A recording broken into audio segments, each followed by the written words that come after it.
Mi nombre es José González, bienvenidos y bienvenidas. Hoy vamos a tomar un café con Aristóteles.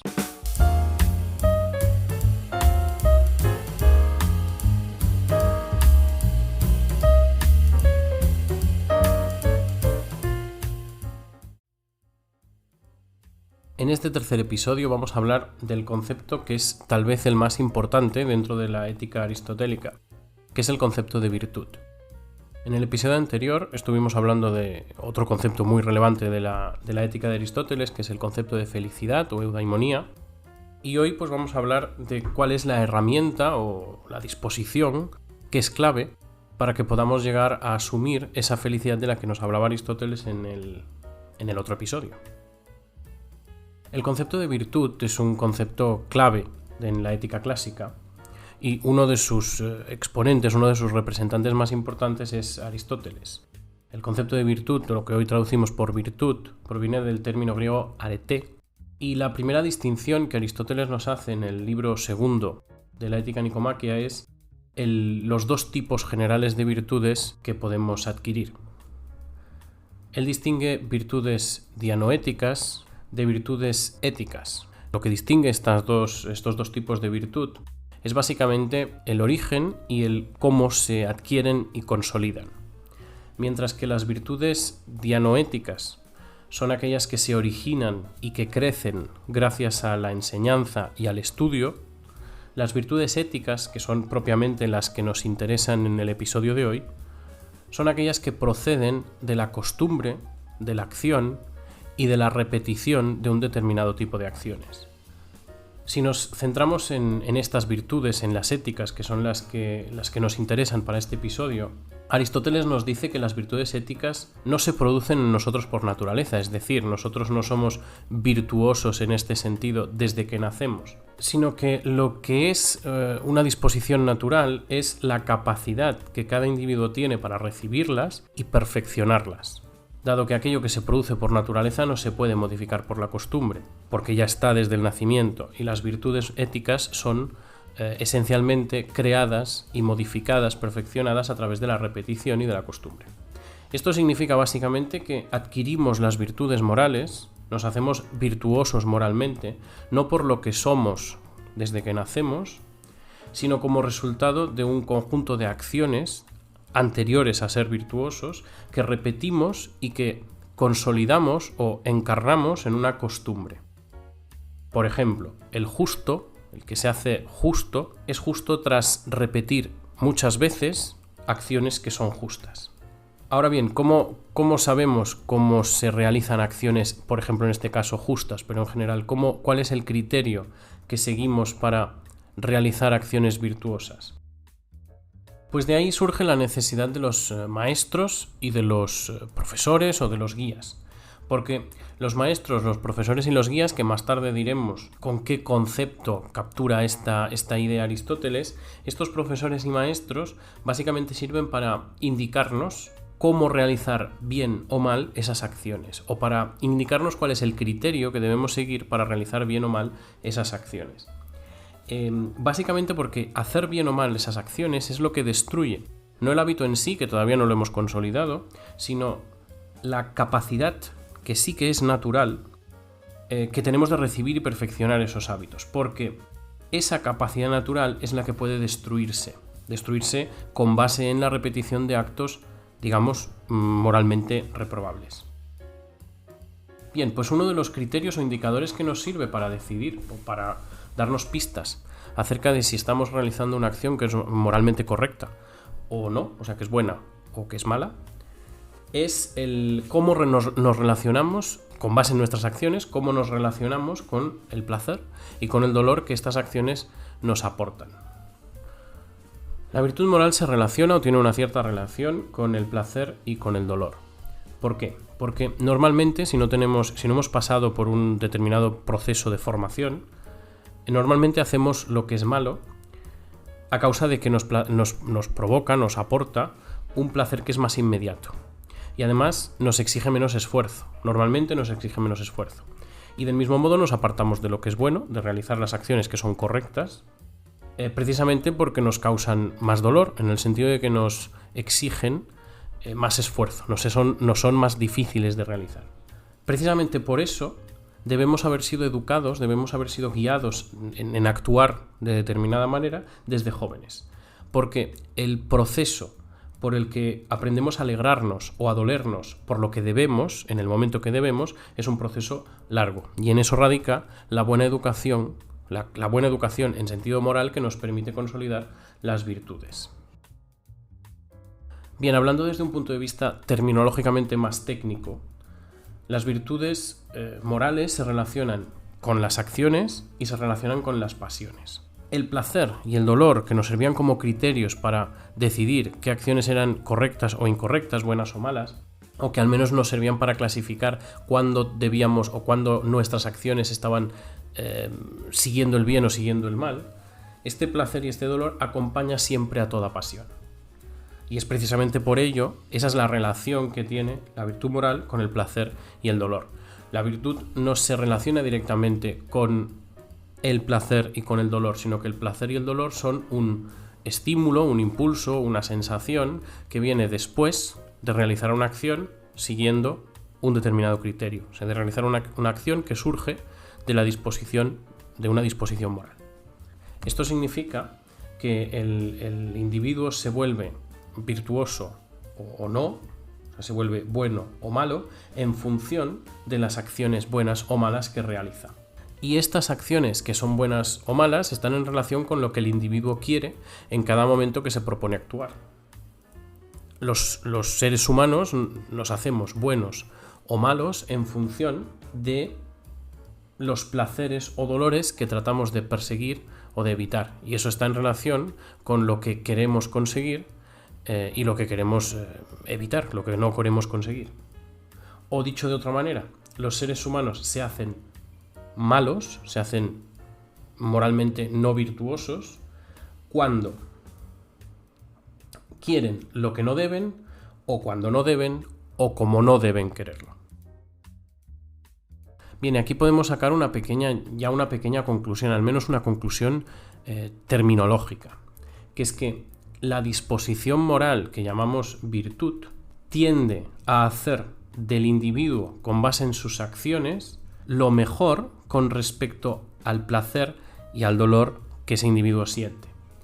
Y cuando hacemos lo contrario a lo mejor, es decir, lo peor en relación con ese placer y ese dolor, es cuando hemos consolidado otra disposición moral, que es el vicio. De modo que Aristóteles nos está proponiendo que hay 3 disposiciones morales: una que consiste en la virtud, que es aquella que nos hace perfeccionarnos moralmente, y 2 que consisten en el vicio.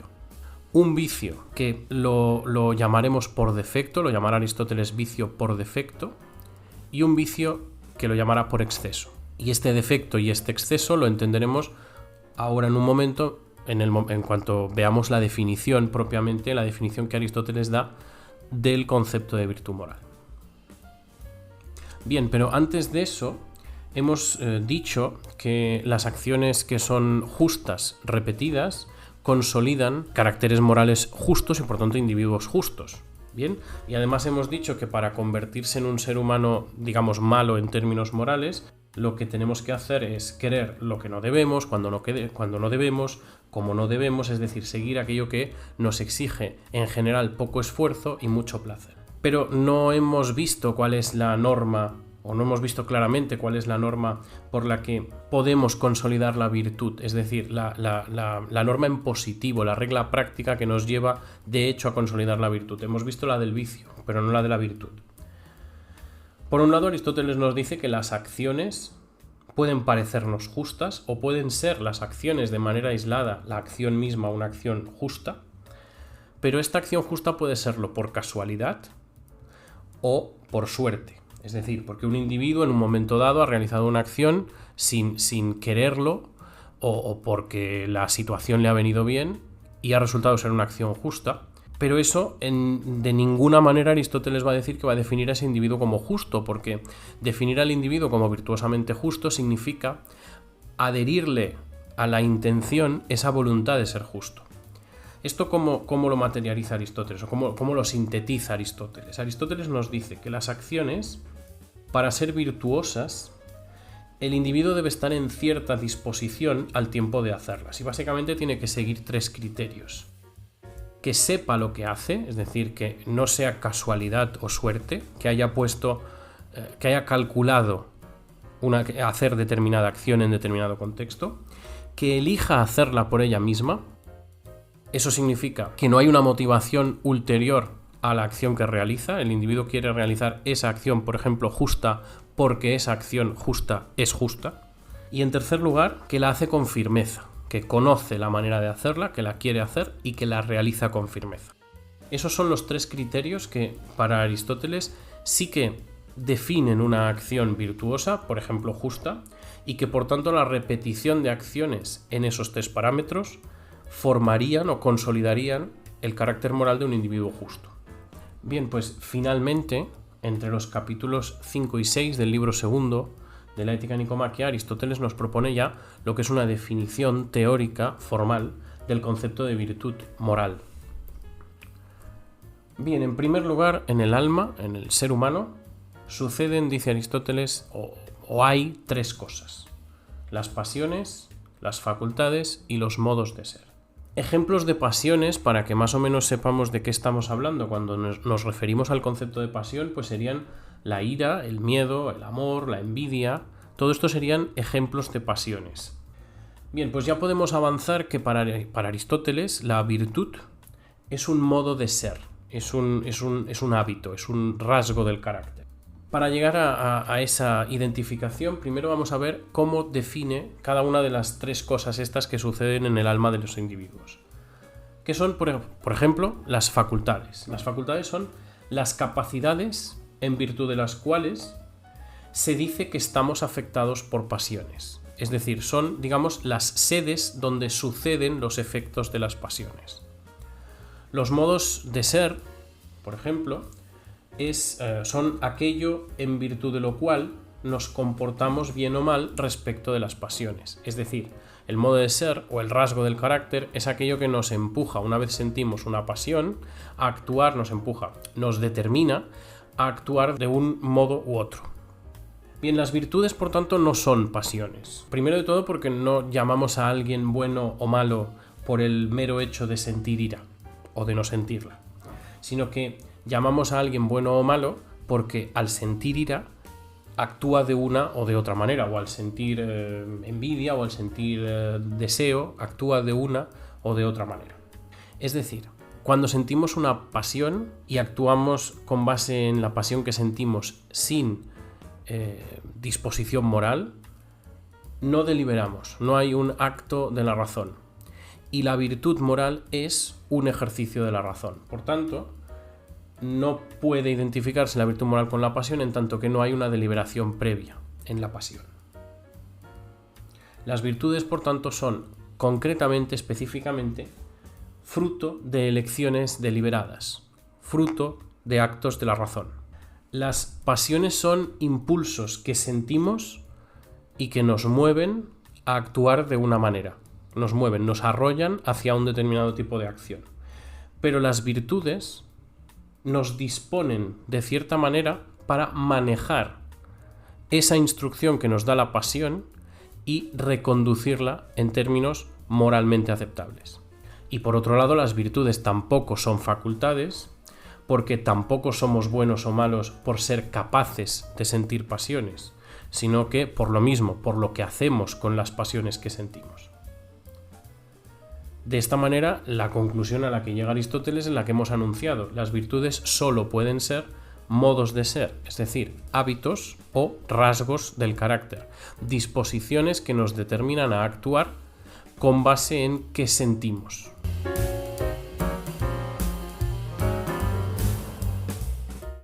En el rincón etimológico de hoy tenemos la palabra dianoia, palabra que encontramos oculta en el término aretes dianoetiques. El término aretes lo traducimos por excelencia, como ya hemos dicho, y en el término dianoetiques encontramos escondida otra palabra, la palabra dianoia.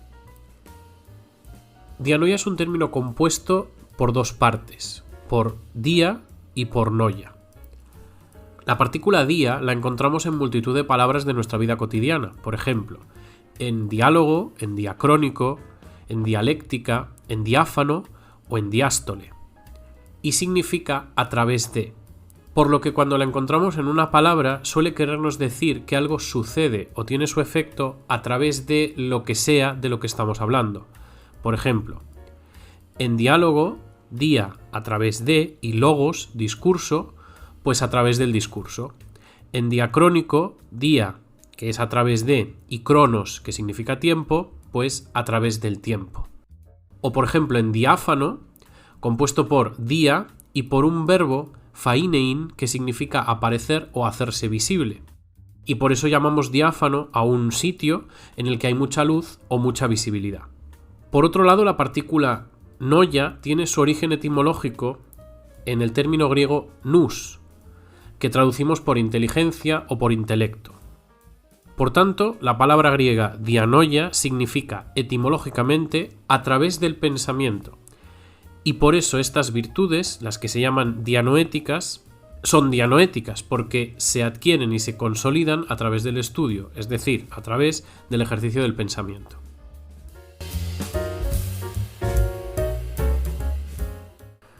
Y con esto finalmente vamos a llegar a la definición formalmente que Aristóteles nos da del concepto de virtud moral. Y Aristóteles nos dice, definición de la ética nicomaquia, por tanto definición de manual, que la virtud es un modo de ser electivo que consiste en un término medio relativo a nosotros determinado por la recta razón, que es la razón del hombre prudente. Y para finalizar este episodio vamos a intentar descubrir qué nos está queriendo decir Aristóteles con las partes de esta definición. Primero de todo, el principio lo tenemos ya bastante claro. La virtud, siempre la virtud moral para nosotros ahora mismo, es un modo de ser o un hábito electivo. Es decir, la virtud constituye un rasgo del carácter, la justicia convierte al hombre en justo, el repetir actos que participan de la virtud de la justicia o que consisten en la virtud de la justicia convierte al individuo en justo, y es un hábito que es electivo, es decir, que el individuo debe escoger consolidar la virtud. No se hace uno justo, como hemos dicho, por casualidad, sino que se hace uno justo a fuerza de repetir acciones justas voluntariamente, con la intención puesta en realizar esas acciones justas. Que consiste en un término medio relativo a nosotros. Aquí hay dos ideas importantes. Que consiste en un término medio se refiere a la pasión que sentimos ante una situación que nos empuja a actuar de una determinada manera. Habíamos dicho que Aristóteles nos describía las disposiciones morales, digamos, clasificadas en tres. Una virtud moral que corresponde con el término medio y dos vicios que serían los extremos por exceso y por defecto. Bien, pues el término medio es eso, la virtud moral, es la medida justa de la pasión que siento, que es, segundo elemento, relativa a nosotros. ¿Por qué? Porque la pasión que siente cada individuo la siente específicamente ese individuo. Y por tanto la intensidad de la ira que siento yo en una determinada situación es esencialmente distinta a la intensidad de la ira que siente otra persona. Sin embargo, el término medio se refiere a lo mismo, se refiere a la justa medida que viene fijada por ¿quién? Último elemento de la definición, por la recta razón, que es la del hombre prudente. La prudencia es una virtud que está a caballo entre la virtud moral y la virtud intelectual, y que consiste en el conocimiento del criterio por el cual una acción es buena o mala para el ser humano.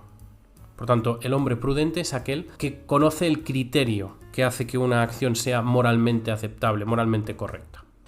Bien, pues termino esta pequeña introducción al concepto de virtud refiriéndome al final del libro segundo de la Ética Nicomaquia, en donde Aristóteles hace algunos apuntes acerca de cómo alcanzar el término medio, es decir, de la regla práctica que nos permite alcanzar el término medio. Y más que hablar propiamente de la regla práctica, lo que yo quisiera era apuntar un par de ideas que caracterizan cómo es el camino hacia ese término medio. Primero de todo, Aristóteles nos dice que hallar el término medio es algo que es trabajoso. De hecho, algo que exige mucho esfuerzo. Es muy fácil enfadarse con la gente, enfadarse con las personas que nos hacen cosas, pero es muy difícil enfadarse por el motivo correcto y en la medida correcta con la persona correcta. Y esa es una de las razones por las que no mucha gente es virtuosa, porque exige un trabajo y una formación y una perseverancia en esa formación que no todo el mundo está dispuesto a seguir, a realizar. Y de ahí la necesidad de guía, de maestro, de formación de la que hablábamos al principio del episodio. Es precisamente el esfuerzo lo que convierte, el enorme esfuerzo, lo que convierte al individuo virtuoso en alguien que merece ser reconocido. Es decir, es precisamente el esfuerzo lo que hace que el bien sea raro y laudable. Porque además no solo el esfuerzo es un condicionante para llegar a ese término medio, sino que Aristóteles nos dice que tenemos que tener en cuenta otros condicionantes. Por ejemplo, nuestras capacidades físicas e intelectuales al tiempo de analizar, de reflexionar sobre cómo llegar a ese término. Y luego, a cómo es nuestra tendencia natural. Porque a veces tenemos una tendencia natural que nos empuja o nos determina a realizar lo que es agradable sin medir si es moralmente aceptable. Y a menudo uno de los momentos, uno de los pasos más complicados de esa formación en rectitud moral consiste en ir precisamente en contra de nuestra propia naturaleza. Pues hasta aquí este episodio acerca de la virtud moral. Nos veremos en el próximo episodio.